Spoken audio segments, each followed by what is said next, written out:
whatever their differences.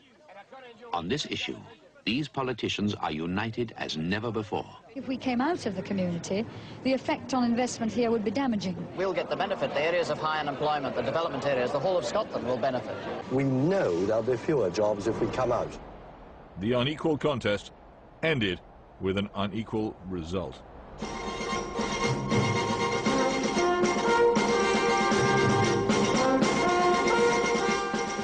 Hopelessly ill-prepared, outspent, outmaneuvered and divided, the No campaign flopped and the country voted heavily for yes. In fact, for all the good it did them, the No campaign might as well have stayed at home.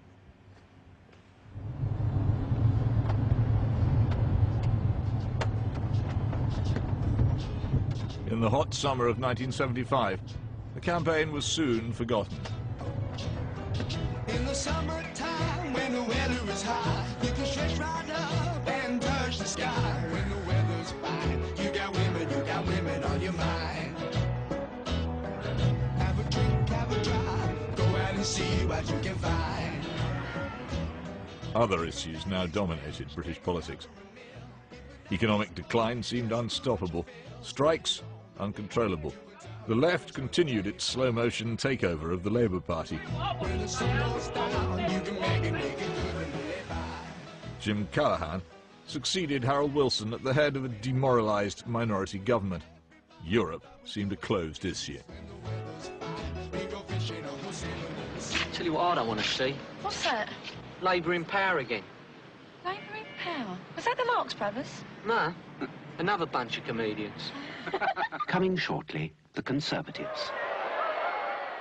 By 1979, with Britain knee-deep in rubbish, and so strike-bound that even bodies were not being buried, the pro-market Margaret Thatcher took office. I can't bear Britain in decline. I just can't. We who either defeated or rescued half Europe, who kept half Europe free, when otherwise it would be in chains. And look at us now. For the Thatcher government in May 1979, Europe was still a minor side issue. She wanted to break the power of the unions and liberalise the economy. Blithely unaware of what lay in store, the Conservatives were overwhelmingly pro-European.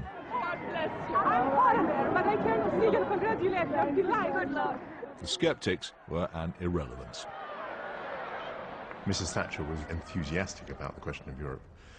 I'd already become a little bit sceptical myself because I'd had contact with people who were working in the European environment, and they had this sort of tiresome tendency to be idealistic and grandiose and theoretical, and all of this I found very otherworldly and impractical.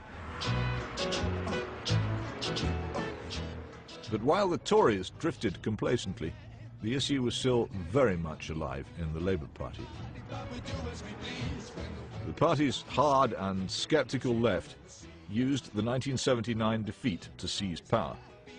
They turned against what they saw as a capitalist plot. The lovable but ineffectual Michael Foot became leader.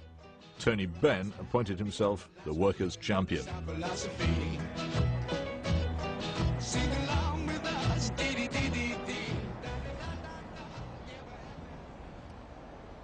By 1983, Labour were wholly committed to withdrawal from the European community. The manifesto stated clearly, British withdrawal from the community is the right policy for Britain, to be completed well within the lifetime of the Parliament. Thanks to Foot's far-out policies and Mrs. Thatcher's Falklands triumph, Labour were annihilated in the 1983 election. Neil Kinnock inherited the seemingly hopeless task of leadership.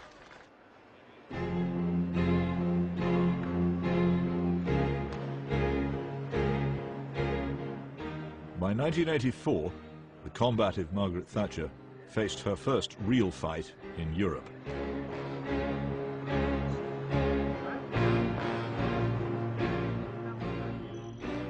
At Fontainebleau, Mrs. Thatcher fought a rebate battle against the French and the Germans.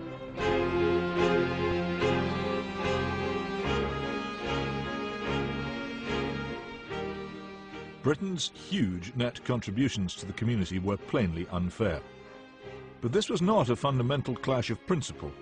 Her aim was to make Britain's membership more bearable, not to undermine it. She succeeded in cutting our contribution by a third. We've got 66% of a certain gap between what we put in and what we get out. It's not quite the whole amount, but it's 66%, and it will last much longer than any previous agreement. Her most pro-European period came after the successful conclusion of the debate on our budget rebate, when she launched the initiative on this building the European single market.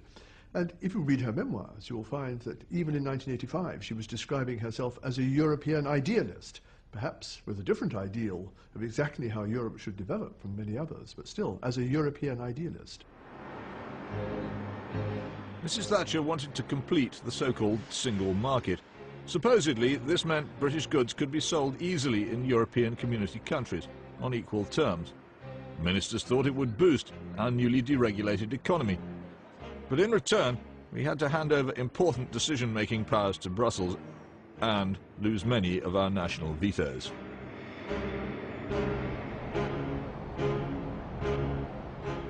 In Brussels, running the Commission was Jacques Delors, the man Mrs. Thatcher thought could help with the creation of the single market. She didn't grasp that Delors was a keen federalist who had advanced plans for the United States of Europe, together with monetary and economic union, or that the Single European Act she signed would bring the European superstate far closer.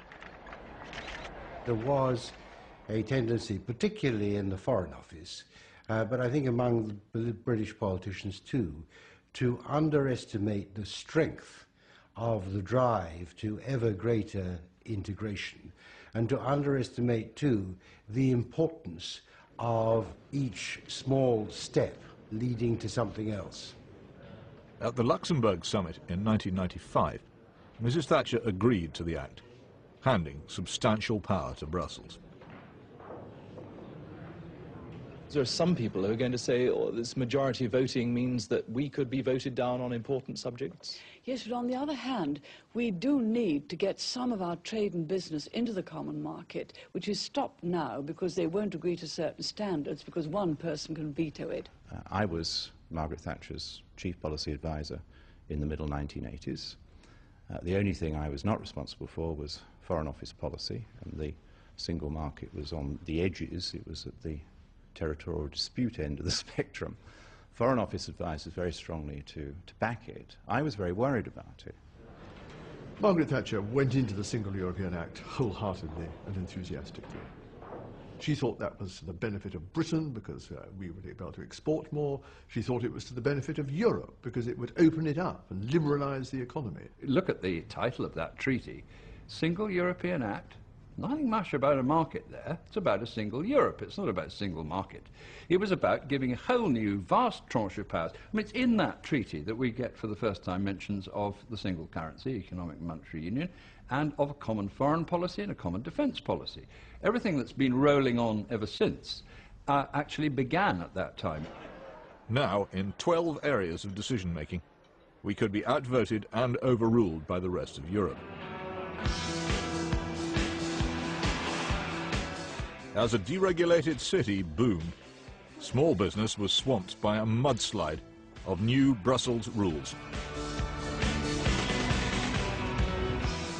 It was an enormous new burden for people running almost any kind of industry, scrap metal, fishermen, care homes, whatever.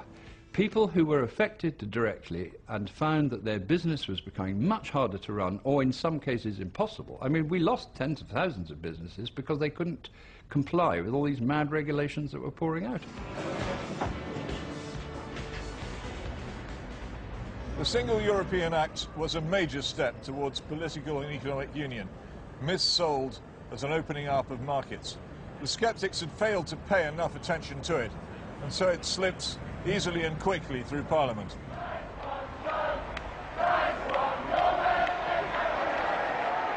Mrs. Thatcher went on to win a third election in 1987.